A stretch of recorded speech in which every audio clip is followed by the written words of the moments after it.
Students and welcome back to our channel. Students, हम लोग scheduling algorithm करते आ रहे हैं और लास्ट दो वीडियोस में आपने शेड्यूलिंग एल्गोरिथम के दो बहुत इंपॉर्टेंट न्यूमेरिकल्स सीखे।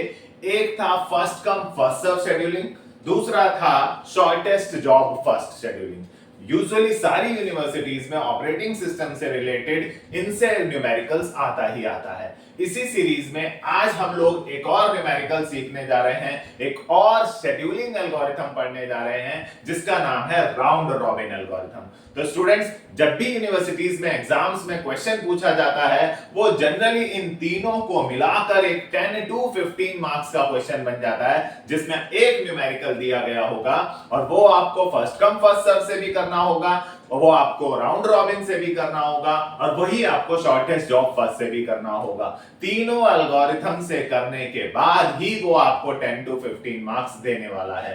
तो लास्ट दो वीडियोस में आप लोगों ने मुझसे फर्स्ट कम फर्स्ट सर्व सीखी, शॉर्टेस्ट जॉब फर्स्ट सीखी, आपने average waiting time, turn around time, Gantt chart जैसे कई पैरामीटर्स कैलकुलेट करने सीखे और आज की इस वीडियो में हम कवर करने जा रहे हैं राउंड रॉबिन। तो चलिए स्टार्ट करते हैं। राउंड रॉबिन शेड्यूलिंग एल्गोरिथम बहुत इंपॉर्टेंट है। तो स्टूडेंट्स, ये एक राउंड रॉबिन शेड्यूलिंग का हमारे सामने एक न्यूमेरिकल है जिसमें हमें चार प्रोसेस दिए हैं, P1, P2, P3, P4। 0, 1, 2, 3 उनका अराइवल टाइम दिया है और ये उनका सीपीयू टाइम कह लीजिए, बर्स्ट टाइम कह लीजिए या प्रोसेसिंग टाइम कह लीजिए।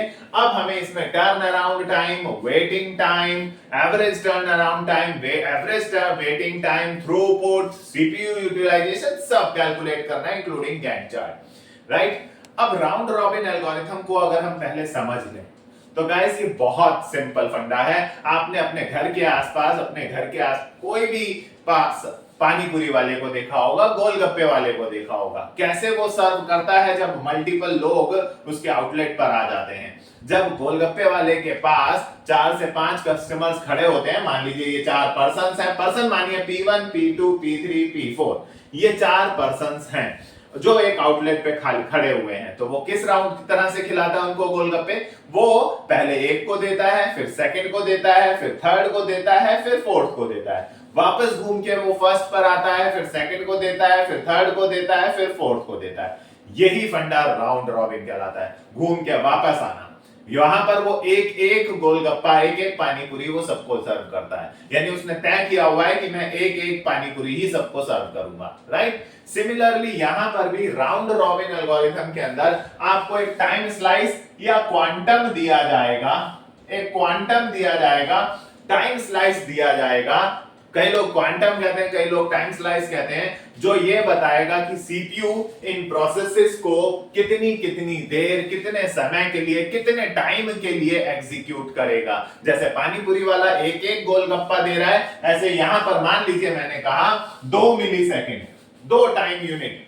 तो अगर आपको 2 मिलीसेकंड, 2 नैनोसेकंड कोई भी टाइम दिया है, इसका मतलब अगर 4 प्रोसेसेस सीपीयू से एग्जीक्यूशन मांग रहे हैं तो सीपीयू यहां किसी एक को फाइनली फुल्ली एग्जीक्यूट नहीं करने वाला है। यहां पर वो ऐसा नहीं है कि नॉन प्रीएम्प्टिव है। नॉन प्रीएम्प्टिव शेड्यूलिंग एल्गोरिथम्स में आपने क्या कहा था? सीपीयू एक को फिनिश करने के बाद ही दूसरे पर जंप कर रहा था। ये राउंड रॉबिन ये प्री एम्प्टिव है। प्री एम्प्टिव मतलब फिनिश होने से पहले ही उसे छोड़कर सीपीयू दूसरे पर कॉन्टेक्स्ट स्विचिंग कर जाएगा, दूसरे पर जंप कर जाएगा। रादर देन फिनिशिंग इट, वो दूसरे पे इसको यहीं पर पॉज कराकर इसकी कॉन्टेक्स्ट को सेव करके वो दूसरे पे जंप करेगा, फिर उसे उस पर्टिकुलर टाइम तक चलाएगा, फिर तीसरे पे जंप करेगा, फिर उसे उस पर्टिकुलर टाइम तक चलाएगा, फिर चौथे पे जंप करेगा और चौथे के बाद वो वापस से पहले प्रोसेस पर आएगा, फिर उसे पर्टिकुलर टाइम तक, फिर दूसरे को, फिर तीसरे को, फिर चौथे को, फिर घूम के वापस आना, मतलब ये राउंड रॉबिन टेक्निक कहलाएगी। चलाएगा कितनी कितनी देर? जितना टाइम स्लॉट आपने दो क्वेश्चन में दिया होगा, 2 नैनोसेकंड, 2 मिलीसेकंड, जो कोई भी टाइम यूनिट दी होगी उतनी उतनी देर ही वो चलाएगा। तो मान के चलते हैं कि हमारे क्वेश्चन में क्वांटम जो है वो 2 रहेगा, यानी सीपीयू किसी भी प्रोसेस को 2 मिलीसेकंड से ज्यादा नहीं चलाने वाला है या 2 नैनोसेकंड से ज्यादा नहीं चलाने वाला है। जैसे कि गोलगप्पे वाला तय कर लेता है कि वो हर बंदे को एक एक गोलगप्पा ही देने वाला है, ऐसे यहां पर भी टाइम पहले से तय कर लिया गया है कि जितने लोग भी हैं, जितने प्रोसेसेस सीपीयू का एग्जीक्यूशन मांगने रखने आए हैं वो उन सब को 2-2 मिलीसेकंड चलेगा। तो भाई अगर मैं डेफिनेशन लिखने जाऊं राउंड रॉबिन की, तो गाइस ये एक प्रीएम्प्टिव है, प्रीएम्प्टिव शेड्यूलिंग एल्गोरिथम है, राइट, जिसमें सीपीयू फिनिश करे बिना ही दूसरे पर जंप करता है, सबसे पहली चीज, राइट। यहां सीपीयू सबके बीच में जंप करेगा 2 सेकंड, फिर इसको 2 सेकंड, फिर इसको 2 सेकंड, फिर इसको। इस जंप को कहते क्या है? हम कहते हैं एक कॉन्टेक्स्ट से दूसरे कॉन्टेक्स्ट पर स्विच करना, मतलब कॉन्टेक्स्ट स्विचिंग, राइट। सीपीयू जो है वो परफॉर्म करेगा, कब परफॉर्म करेगा? एक कॉन्टेक्स्ट से दूसरे कॉन्टेक्स्ट पर जंप कब लगाएगा, कब करेगा कॉन्टेक्स्ट स्विचिंग?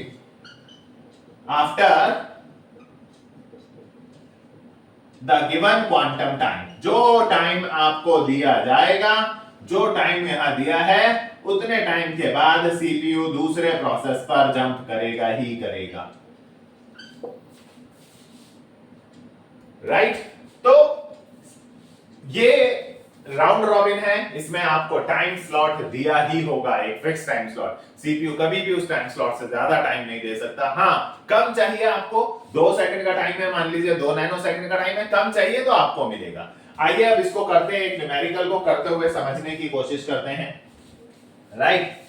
तो अगर हम इसका न्यूमेरिकल करें, तो इसके न्यूमेरिकल को करने के लिए गाइस हमें बहुत ध्यान से 2 क्यू बनानी होंगी, यहां पर 2 क्यू ड्रॉ करनी होंगी, तभी हम इस न्यूमेरिकल को अच्छे से कर पाएंगे, ठीक है। सबसे पहले मैं ड्रॉ करता हूं रेडी क्यू। आप सबको पता होगा, आप पीछे से मेरी वीडियोस देखते आ रहे हैं, ये वो क्यू है जिसमें प्रोसेसेस आते हैं, राइट।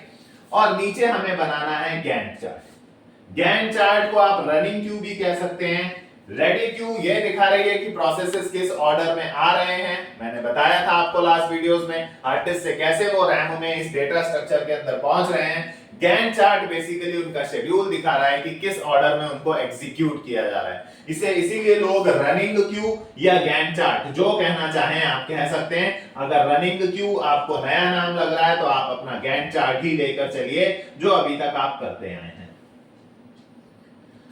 राइट। आइए तो स्टार्ट करते हैं। ध्यान रहे कि हमारा क्वांटम जो है वो 2 है, बहुत ध्यान से देखिएगा। अराइवल टाइम देखिए, सबसे पहले सबसे जरूरी जो है वो अराइवल टाइम पर नजर रखना है। प्रोसेसिंग टाइम को हम यही कट करते हुए चलेंगे। आप इसको दिमाग में पेंसिल से अपने क्वेश्चन पेपर में कर सकते हैं, बाद में उसे इरेज किया जाए, क्योंकि कई यूनिवर्सिटीज में क्वेश्चन पेपर पर कुछ भी लिखना अलाउड नहीं है। तो जो मैं यहाँ कट करूंगा वो आप पेंसिल से करते हुए न्यूमेरिकल को सॉल्व करते वक्त क्वेश्चन पेपर में करिए, और जब काम पूरा हो जाए तो उस पेंसिल को इरेज कर दीजिए। फिलहाल आइए इस पर पूरा फोकस करते हैं। अराइवल टाइम पर हमें नजर रखनी होगी। तो सबसे पहला अराइवल टाइम किसका है? सबसे पहला अराइवल टाइम है P1 का। P1 का अराइवल टाइम है 0। तो ये 0 आया, जो प्रोसेस आया वो सीधे रेडी क्यू में आएगा, सीधे रेडी क्यू में आएगा। अराइवल टाइम है 0, ये आया सबसे पहले रेडी क्यू में आया। यहां टाइम लिखने की जरूरत भी नहीं है। सबसे पहले इन चारों में से सबसे पहले प्रोसेस जो आया वो P1 आया। P1 आया जी। अब टाइम कितना डिसाइडेड है? यहां पर टाइम डिसाइडेड है 2, राइट। तो P1 आया, सर्विस मांग रहा है सीपीयू से। टाइम किस टाइम पर आया? 0 टाइम पर आया। क्या उस 0 टाइम पर कोई और प्रोसेस है? क्या P2 P3 P4 कोई भी नहीं है? वैसे भी तो अकेला ही है, राइट। क्यू में दिख रहा है आपको अकेला ही है। तो सीपीयू ने कहा चल आ जा मेरे पास। सीपीयू ने इसे यहां से उठाकर यहां बुला लिया। ये गैंट चार्ट आप 0 से दिखाते हैं, पहले भी वीडियोस हैं। कितनी देर सीपीयू इसे चलाएगा? इसे सीपीयू कितनी देर चलाएगा? 2 टाइम यूनिट चलाएगा, 2 नैनो सेकंड चलाएगा। तो इसे टोटल कितना चाहिए? इसे टोटल चाहिए 5। बट यहां पर टाइम लिमिट है, उससे ज्यादा चलाया नहीं जा सकता। तो सीपीयू भले ही P1 को 5 सीपीयू टाइम चाहिए, 5 यूनिट ऑफ टाइम चाहिए, बट उस क्वांटम से ज्यादा किसी को नहीं मिलेगा। अगर आप एक गोलगप्पे वाले की शॉप पर हैं, भले ही आपको 4 गोलगप्पे खाने, 6 गोलगप्पे खाने, बट वो बंदा फिक्स रहता है कि एक बार में एक ही दूंगा। तो सिमिलरली भले ही इसको सीपीयू के 5 यूनिट ऑफ टाइम चाहिए, बट यहां पर फिक्स्ड है, अगर क्वेश्चन में जितना क्वांटम गिवन है उतना ही आपको देना होगा। तो सीपीयू ने इसे 2 मिलीसेकंड्स दिए, 0 से 2 सेकंड्स तक इसको चलाया। इसे चाहिए थे 5, 2 मिल गए, 2 मिल गए, तो अब इसका कितना टाइम बचा? इसका टाइम बचा 3, यानी अभी इसे 3 मिलीसेकंड्स और मिलेंगे, बट अभी इसको इंतजार करना होगा। क्यों इंतजार करना होगा? इंतजार इसलिए करना होगा क्योंकि सीपीयू अब इसे यहां से छोड़कर अगले पर जंप मारेगा। सीपीयू अगले पर जंप मारेगा, तो डेफिनेटली इसको पहले इंतजार करना होगा फिनिश होने के लिए। अब भाई यहां पर सीपीयू का टाइम टोटल कितना हो चुका है? सीपीयू का टाइम 0 से 2 तक का यूज हो चुका है। सीपीयू का 0 से 2 तक का नैनो सेकंड्स पूरे हो चुके हैं। अब इनमें से देखिए, जब सीपीयू का टाइम 2 सेकंड्स तक का यूज हो चुका है, तो इन बिटवीन और कौन कौन से प्रोसेस हैं जो आ चुके हैं? सीपीयू का 0 से 2 तक का पूरा टाइम यूज हो चुका है। 0 से 2 यानी 2 सेकंड्स तक का पूरा टाइम यूज हो चुका है, बट अब आपको देखना होगा इस दौरान नए नए प्रोसेस कौन है। जब सीपीयू 0 से 2 तक P1 में बिजी था, उस दौरान उस टाइम पर P2 1 पर आया था। P2 1 पर आया था, तो भाई क्यू में बैठ जाना। क्यों? क्योंकि सीपीयू तो इसके साथ बिजी है, सीपीयू तो इसको एग्जीक्यूट करने में बिजी है। तो P2 आया था 1 अराइवल टाइम पर, लेकिन सीपीयू नहीं मिलेगा क्योंकि सीपीयू 0 से 2 तक पूरी तरह सिर्फ इस प्रोसेस पे बिजी है। इस दौरान वो किसी और पर काम नहीं करने देगा। तो आप अगर 1 पर आए हो तो उस समय सीपीयू इसके साथ इन्वॉल्व था। 0 1 2 पूरा 0 1 2 0 1 2 वो इसके साथ इन्वॉल्व है। अब 1 पर 2 पर जो भी आया वो यहां बैठ के इंतजार करेगा सीपीयू का। तो 1 पर P2 आया तो P2 को रेडी क्यू में रख लिया गया। 2 पर P3 आया तो इसको भी रेडी क्यू में रख लिया गया, राइट। तो 0 1 2 ये सब रेडी क्यू में। इधर सीपीयू 0 से 2 तक के बीच में 2 P1 को फिनिश कर चुका है। जब सीपीयू ने 0 से 2 तक 0 1 2 पूरा टाइम P1 को दिया, उस दौरान P2 और P3 भी क्यू में आ गए। अब P1 को 2 सेकंड एग्जीक्यूट कर चुका है सीपीयू। जब सीपीयू P1 को 2 सेकंड एग्जीक्यूट कर चुका है, तो अब सीपीयू किसी दूसरे पे जंप करेगा, क्योंकि जिस समय वो 1 को चला रहा है उस दौरान कोई भी अगर आ रहा है तो वो रेडी क्यू में इंतजार करिए। आप इंतजार करिए, क्यू में रेडी क्यू में वेट कीजिए। सीपीयू 0 से 2 तक P1 को चला रहा था, तब तक ये इंतजार कर रहे हैं। जब वो 2 सेकंड का टाइम 1 को देकर निपट लेगा, जब 2 सेकंड का टाइम उसने 1 को पूरी तरह दे दिया, अब सीपीयू दूसरे पे जाने के बारे में सोचेगा। लेकिन क्या P1 का टाइम फिनिश हो गया है? नहीं फिनिश हुआ है। P1 को अभी और चाहिए। P1 मांगे मोर, P1 को 3 टाइम और चाहिए। तो सीपीयू कहेगा ठीक है, मैं तुझे यहीं छोड़कर जा रहा हूं। 2 सेकंड का टाइम दे दिया मैंने तेरे को, मुझे दूसरे पर जंप करना है, मुझे दूसरे कॉन्टेक्स्ट पर स्विच करना है, कॉन्टेक्स्ट स्विचिंग करनी है, इसलिए मैं तुझे यहां छोड़कर जा रहा हूं और तुझे वापस पीछे क्यू में डाल देता हूं। मैं बाद में आऊंगा, मैं बाद में तेरे को फिर से सर्विस देने आऊंगा। इतने जो और लोग आ चुके हैं मैं उनको सर्विस दूं। ध्यान दीजिएगा, जब वो यहां से यहां तक रन कर रहा था, तो 0 से 2 तक जब वो रन कर रहा था, तो 1 पर 2 पर इस टाइम लिमिट में 0 से 2 के बीच की टाइम लिमिट में जो भी आया वो वहां गया, वो वहां पहले गया। पहले जो वेटिंग का मतलब रेडी क्यू में है, इस 0 से 2 की लिमिट में जो आया वो यहां पर है। ये 1 टाइम पर आया था, ये 2 टाइम पर आया था, बट सीपीयू तो इसके साथ इन्वॉल्व था, तो वो यहां इंतजार कर रहे हैं। अब सीपीयू ने जब 2 पर इसको फिनिश कर लिया, तो अब सीपीयू दूसरे पर जाने से पहले, क्योंकि इसे और चाहिए, तो सीपीयू इसके साथ पार्शियलिटी नहीं करेगा।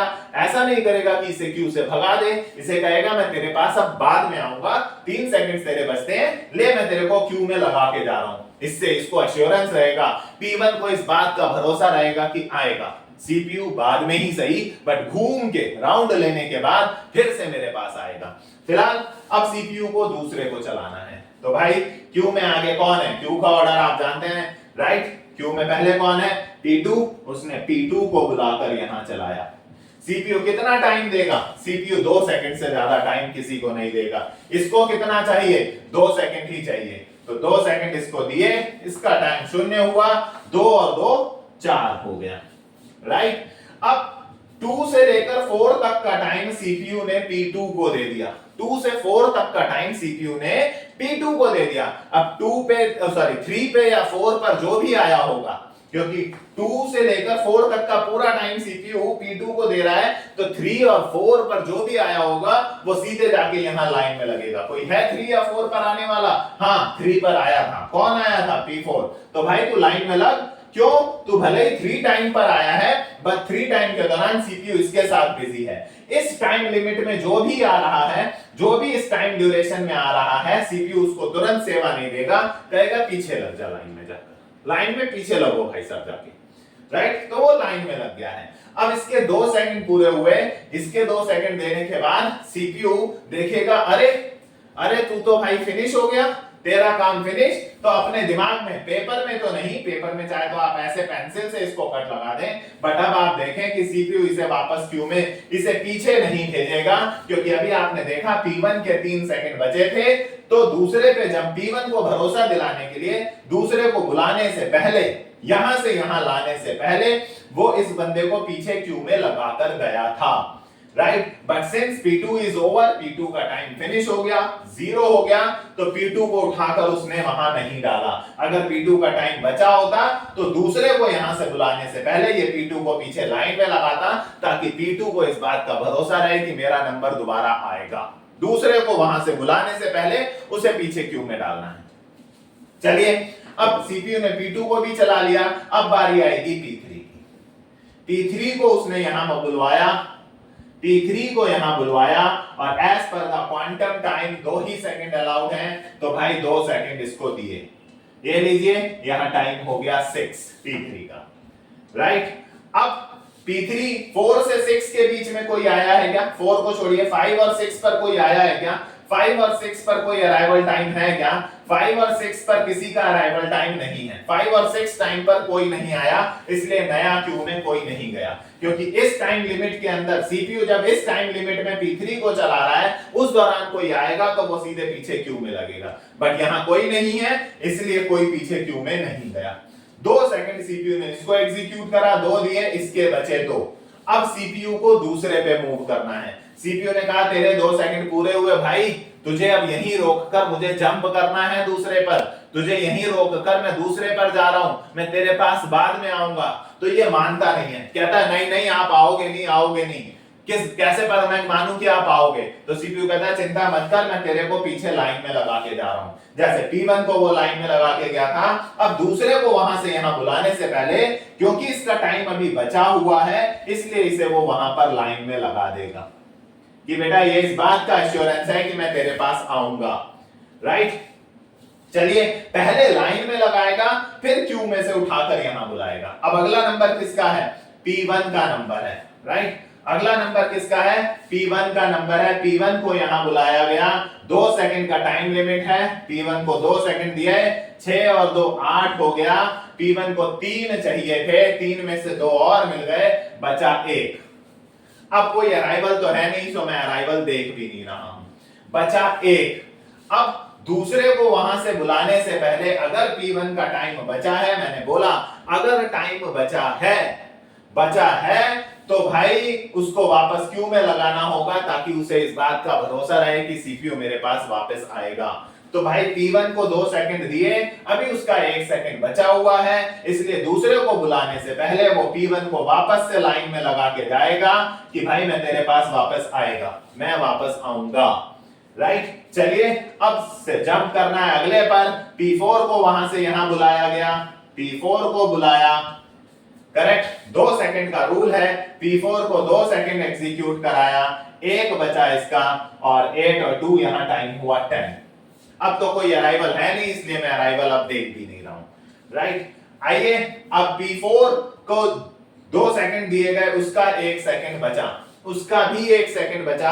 अब P4 को यहां से छोड़कर अगले को बुलाने से पहले वो, क्योंकि उसका टाइम बचा हुआ है, वो उसको पीछे क्यू में लगाकर जाएगा कि भाई पीछे क्यू में लग जा, मैं तेरे पास घूम के आऊंगा। जा, यहां से छोड़, 2 सेकंड मिल गए, जा बेटा पीछे लाइन में लग जा, मैं ताकि घूम के फिर से तू मेरे पास आ चली।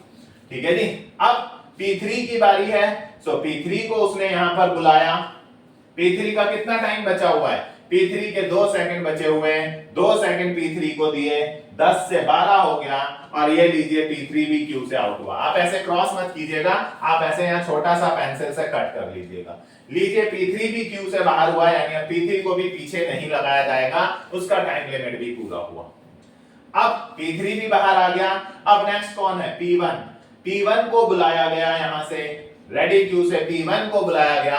P1 का कितना टाइम बचा हुआ है? 1, राइट। तो 1 सेकंड भाई 2 का टाइम है, इसका मतलब ये नहीं है 2 टाइम की वो 2 ही देगा, भले ही उसको 1 की जरूरत हो। सीपीयू का टाइम ऐसे बर्बाद करने के लिए नहीं है, ये बस्ट टाइम, ये सीपीयू टाइम वेस्टेज के लिए नहीं है। उसे 1 की जरूरत है, वो मैक्सिमम टाइम है, उसे 1 की जरूरत है तो उसे 1 ही मिलेगा। यहाँ 13 हुआ और इसको 1 माइनस होके 0 हो गया गाइस। ये भी क्यू से बाहर हुआ, इसे भी अब पीछे क्यू में नहीं लगाया जाएगा। अब कौन बचा?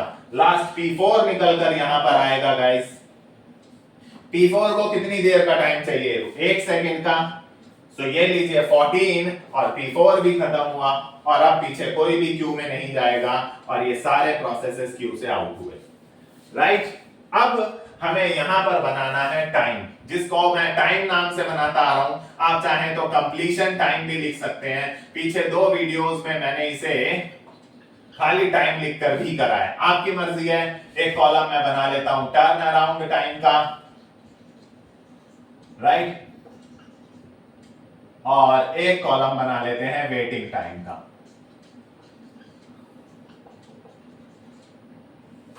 चलिए, तो कंप्लीशन टाइम, लीजिए गैंट चार्ट तो बन ही चुका है गाइस। कंप्लीशन टाइम की बात करते हैं।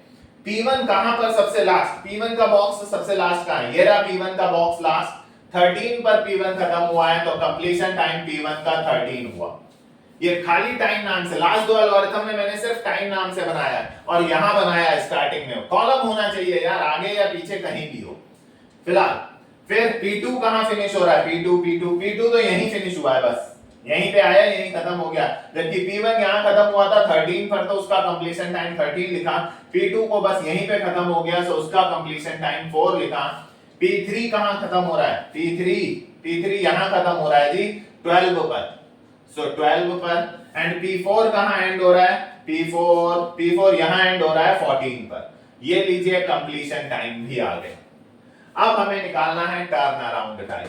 आपको फॉर्मूला बताया था, process completed time minus arrival time, completion time minus arrival time, process completed minus process submitted time, process submitted कितने पे प्रोसेस कंप्लीट हुआ, कितने पर वो सबमिट हुआ था, मतलब आया था, right. So completion time minus arrival time कीजिएगा। 13 माइनस 0 13 हुआ, 4 माइनस 1 3 हुआ, 12 माइनस 2 10 हुआ, 14 माइनस 3 11 हुआ। यहां आप टोटल कर लीजिए, 13 और 3 16 और 10, 13 3 16 और 10 26 और 1 27, ये 37 हुआ, राइट। अब आपको निकालना है वेटिंग टाइम। बताया था आपको टर्न अराउंड टाइम में से प्रोसेसिंग टाइम माइनस करेंगे। टर्न अराउंड टाइम कितना है? टोटल टाइम 13 और प्रोसेसिंग टाइम कितना है? 5, यानी टोटल टाइम P1 को लगा, P1 को टोटल टाइम लगा 13, बट सीपीयू ने उसे चलाया सिर्फ 5 सेकंड। अबे भाई 13 सेकंड तेरे को लगे, 13 नैनो सेकंड लगे, सीपीयू ने तुझे 5 सेकंड चलाया, बाकी टाइम तू क्या करता रहा? बाकी टाइम भाई मैं सीपीयू का घूम के वापस आने का इंतजार करता रहा। इंतजार मतलब वेटिंग। तो भाई 13 सेकंड टोटल लगे P1 को, ये देखिए 13 पर फिनिश हुआ है वो, बट उसमें से सीपीयू ने उसे सिर्फ 5 सेकंड ही चलाया, तो बाकी सब तो उसका वेटिंग ही हो गया। सो 13 minus 5 turn around time minus processing time या सीपीयू टाइम, जो आप बोलना चाहें, 8, राइट। 3 माइनस 2 जो सीपीयू टाइम या बस टाइम था वो माइनस करेंगे, so 3 minus 2 1, then 10 minus 4 is 6, and then 11 minus 3 यानी 8। इसको भी टोटल कर लें, 8 और 1 9, 9 और 6 15, 15 और 8 23, ये लीजिए। ठीक है गाइस, तो हमारे ये कॉलम्स बन गए। अब हमें निकालना होगा एवरेज वेटिंग टाइम। पता है आपको, मैंने पहले भी वीडियोस में आपको एवरेज वेटिंग टाइम निकालना सिखाया है। कैसे निकालेंगे? ये वेटिंग टाइम जो आया है 23, इसे टोटल नंबर ऑफ प्रोसेसेस से माइनस कर देते हैं, सॉरी डिवाइड कर देते हैं। डिवाइड कर दीजिए। फिर आपको निकालना है average turn around time. Average turn around time निकालना सिखाया मैंने, लास्ट वीडियोस में भी सिखाया है। टोटल कितना आया है टर्न अराउंड टाइम? 37। हमारे पास नंबर ऑफ प्रोसेसेस कितने हैं? 4। सो इसको 4 से डिवाइड करिए, ये भी आ जाएगा। इसके बाद आप लोगों को निकालना होगा गैंट चार्ट, और ये आई होप आप लोगों ने कर लिया होगा। अब आपको निकालना होगा थ्रूपुट और प्रोसेसर यूटिलाइजेशन या सीपीयू यूटिलाइजेशन, कि सीपीयू कितना यूटिलाइज हुआ।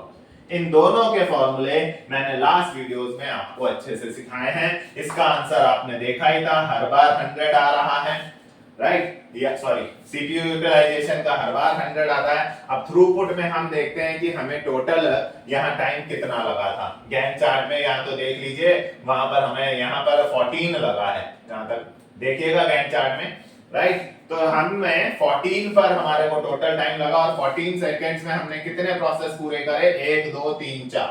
तो 4/14 इसका आंसर आ जाएगा, राइट? प्रोसेसर में हमने निकाला था CPU idle time, CPU busy time, CPU idle time into 100।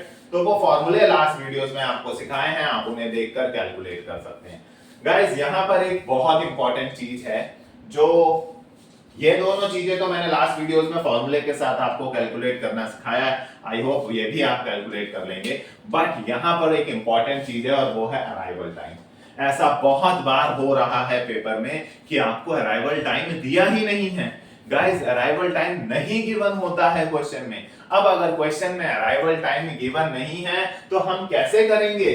तो भाई करेंगे ना, सबका अराइवल टाइम 0 0 0 0 आप ले लेंगे। जब क्वेश्चन में अराइवल टाइम नहीं गिवन होगा, उस केस में हम सबका अराइवल टाइम अपनी तरफ से 0 0 0 0 मानते हैं। मतलब सारे प्रोसेसेस एक साथ आए हैं, वो अलग अलग टाइम पर नहीं आए। सबका अराइवल टाइम 0 0 0 0 यानी 0 0 0 0 एक कॉलम बना के हम खुद डाल देंगे और उसको क्वेश्चन को सॉल्व करेंगे। विदाउट अराइवल टाइम के आप यहां वैल्यूज निकालने में आपको कंफ्यूजन होगी, सो बेटर है एक कॉलम बनाकर उसमें 0 0 0 0 डाल दें। तो ये था गाइस राउंड रॉबिन का क्वेश्चन। थोड़ा सा रेडी क्यू और गैंट चार्ट बनाते वक्त ध्यान देकर करने का है। बाकी ये 4 फॉर्मूलेज तो मैंने वैसे भी सिखाए जैसे लास्ट 2 वीडियोस में मैं आपको कराते हुए आया हूं। बस आपको रेडी क्यू गैंट चार्ट बनाते वक्त थोड़ा सा ध्यान देना होगा, और वो भी बहुत आसानी से किया जा सकता है अगर आप इसकी प्रैक्टिस 1-2 बार 1-2 क्वेश्चंस को 1-2 पीवाईक्यूज क्वेश्चंस उठाकर कर लें और अपना आंसर टैली कर लें। किसी भी एआई को आप अपना क्वेश्चन देंगे, आपका आंसर वहां क्रॉस चेक हो जाएगा, राइट? आज की इस वीडियो में इतना ही। उम्मीद करता हूं ये आरआर का बहुत इंपॉर्टेंट टॉपिक जो तीनों एक साथ आते हैं आपको समझ में आया होगा। Round robin, shortest job first और फर्स्ट कम फर्स्ट सर्व, तीनों का कंबाइंड एक क्वेश्चन आता है। एल्गोरिथम सभी और भी हैं, 2 और हैं, शॉर्टेस्ट रिमेनिंग टाइम नेक्स्ट और प्रायोरिटी बेस्ड शेड्यूलिंग। इन पर बात करेंगे नेक्स्ट वीडियो में। आज की इस वीडियो में इतना ही। अगर आपको आज की वीडियो अच्छी आई हो, समझ में आई हो, पसंद आई हो, तो हमारी वीडियो को लाइक जरूर करें, अपने फ्रेंड्स के साथ शेयर करें और हमारे चैनल को सब्सक्राइब जरूर करें। Thank you for watching.